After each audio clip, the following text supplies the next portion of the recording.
ડભોઈના પૌરાણિક બદ્રીનારાયણ મંદિરે ભગવાન શ્રી જગન્નાથજીની 17મી ભવ્ય રથયાત્રાના આયોજનને લઈને શ્રી 1008 સ્વામી સુદર્શન આચાર્યજી મહારાજના અધ્યક્ષસ્થાને આયોજન બેઠક યોજાઈ હતી. બેઠકમાં રથયાત્રાને ભવ્ય, દિવ્ય અને શાંતિપૂર્ણ રીતે સંપન્ન કરવા વિવિધ મુદ્દાઓ પર ચર્ચા કરવામાં આવી હતી.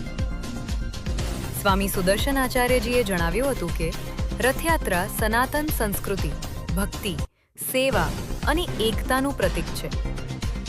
બેઠકમાં રથયાત્રાના રૂટ, સુરક્ષા, શણગાર, ભજન કીર્તન, રતન, પ્રસાદ વિતરણ, સ્વચ્છતા અને ભક્તજનોની સુવિધાઓ અંગે આયોજન કરવામાં આવ્યું હતું.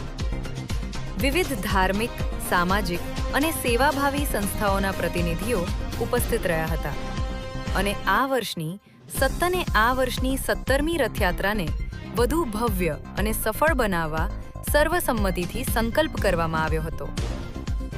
અંતે ભગવાન શ્રી જગન્નાથજીના જયઘોષ સાથે વિશ્વ કલ્યાણ અને સુખ શાંતિ માટે પ્રાર્થના કરવામાં આવી હતી. આ હતા અત્યાર સુધીના મહત્વના સમાચાર.